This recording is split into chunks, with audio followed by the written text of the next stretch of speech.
Funerals are supposed to be a place of final rest and grieving, but sometimes grieving is just the beginning. Here are 10 horrifying things that happened at funerals. Number 10 is a body theft. On August 8th, 2015, 25-year-old Julie Mott of San Antonio, Texas, lost her battle with cystic fibrosis. Soon after, her family made arrangements for her funeral, and on August 15th, her funeral was held at Mission Park North Funeral Chapel. However, before the woman could be cremated, as her family requested, her body vanished from her coffin. Funeral home employees notified the family the following morning, and the police were quickly brought in. An investigation was launched which brought forward a suspect whose name was never released. He was the last to leave the home the day of Julie's funeral, and family said that he'd been totally obsessed with her, texting her excessively in days leading up to her death. Unfortunately, no evidence of Julie's body was ever found, though a 60-person search party wound up finding a body in a nearby woods. However, it was not Julie's. To this day, Julie Mott's remains have not been found. Number 9 are moans and groans. We would all like to have just one more conversation with those that have passed that we love. But what do you do when those that have passed begin making noise? On several occasions, the dead have been known to make vocal noises, such as moaning, wheezing, or even sighing loudly. This is mostly due to air being trapped inside the lungs, and the many gases that are created as tissues break down during decomposition. The moaning and groaning that people occasionally hear usually happen when the body is being moved, such as when being transported to the morgue or to the funeral home. However, it has also been heard when pallbearers are carrying the casket to its final resting place. In many instances, loved ones have panicked at the sheer thought of their friend or relative still being alive in the casket, and even believe that they're hearing simple words in the small amount of air that's escaping. Think about that next time you visit an open casket. Number 8 is a shooting. Funerals can bring people together, which can prove unfortunate for some people who are being targeted by killers. An unfortunately large number of people have, believe it or not, lost their lives to shooters while attending memorial services for friends or family. In some cases, such as the March 15th, 2017 shooting that took place at a funeral in Memphis, Tennessee, the reason behind the shots being fired was a disagreement between rival families over the lifestyle choices of the deceased woman who had taken her own life. Luckily in that instance, no one was seriously injured. However, that wasn't the case on March 30th, 2012, when 14 people were shot at a funeral for 21-year-old Morvan Andre, a gang member from Miami, Florida. After someone from one gang touched the corpse in a disrespectful way, members of another gang grabbed their guns from their cars and opened fire, killing 2 and injuring 12 others, including a 5-year-old girl. Number 7 is a dead assault. In early November of 2007, mourners were gathered at the funeral of an unidentified individual at Harvest Baptist Church in Orlando, Florida, unaware that they were about to see their loved one viciously attacked in their own coffin. Timothy Cleary was walking by the church when he decided to enter and attend the service. However, not only did Cleary not understand he wasn't invited, he obviously had something wrong with himself, as he ran up to the open casket and to everyone's shock began punching the corpse. Ignoring the pleas and cries from the deceased's friends and family, Cleary was eventually stopped when mourners attacked him, though he continued to fight until the police arrived and subdued him. Released on bail, Cleary was ordered to undergo a full psychiatric evaluation to get an explanation as to why he assaulted the dead body, but the reasoning is still unknown.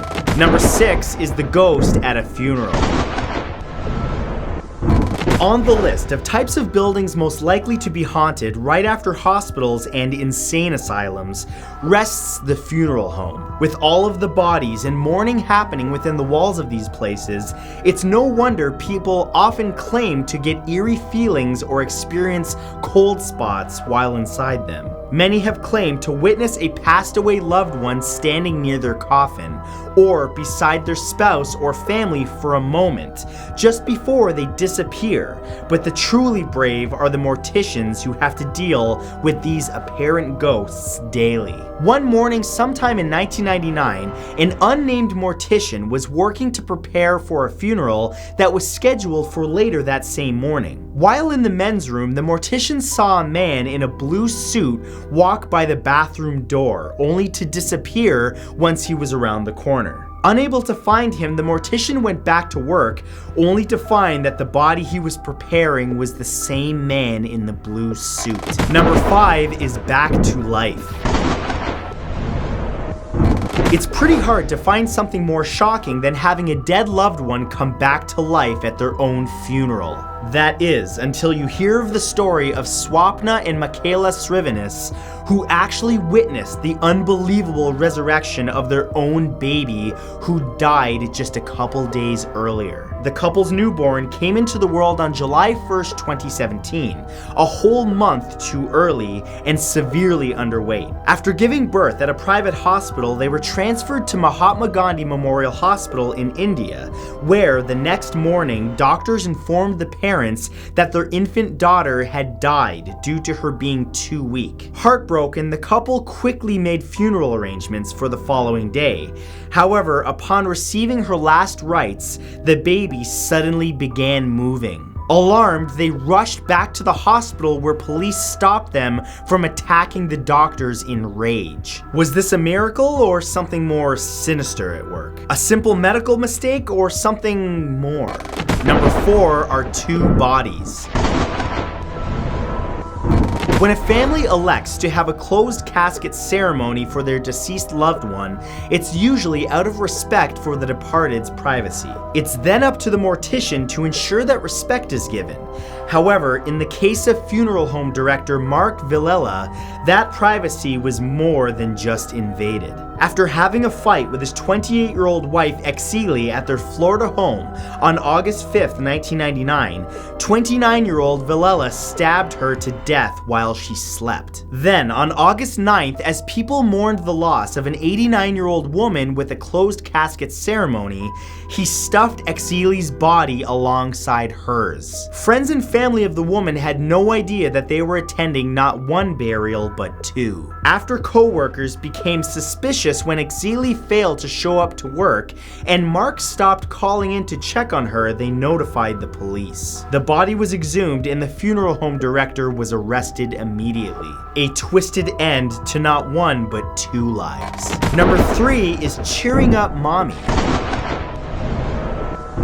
There are few things more upsetting than the loss of a child, but when that child sends a message from beyond the grave, things get much worse. A video filmed in Mexico at the funeral of an unnamed boy shows the child's mother in tears, understandably unable to handle the loss that she just incurred. But then, suddenly, something very unsettling occurs. A white helium-filled balloon that was tied to the boy's coffin came loose and began floating, not up into the ceiling as should have been the case, but almost straight along horizontally until it reached the grieving mother. It then began to circle her before she realized it was there. While some have offered explanations as to how this could have occurred, the mother and several others believe that it was the dead child's spirit. Number 2 is the missing head.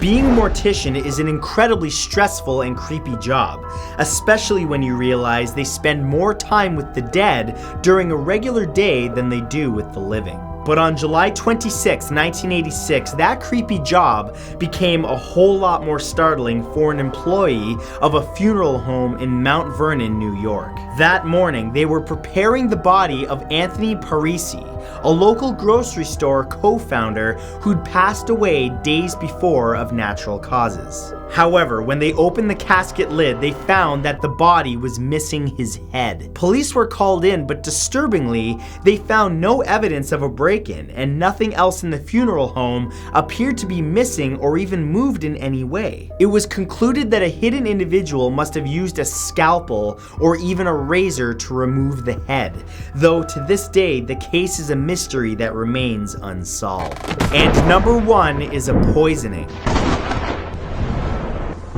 On January 10th, 2015, friends and loved ones were gathered at a wake in a province in northwest Mozambique, Africa. The group was mourning the tragic loss of a couple's newborn baby and enjoying a beer which the infant's mother had brewed herself. However, sometime between visiting the cemetery to bury the baby's body and returning to the wake's location, an unknown person poisoned the beer using bile from a crocodile's liver. 196 people flooded nearby hospitals with various symptoms that brought them near death. Sadly, 69 of the mourners of the funeral did in fact lose their lives to the poison, including the baby's mother, and the person or persons responsible were never apprehended. To this day, the case is still ongoing. It's bad enough that these people had to bury their newborn baby, but to then lose so many loved ones at once is simply unreal. But that's all for today's episode. Thank you guys for watching. On the right, you'll find 2 of my most recent videos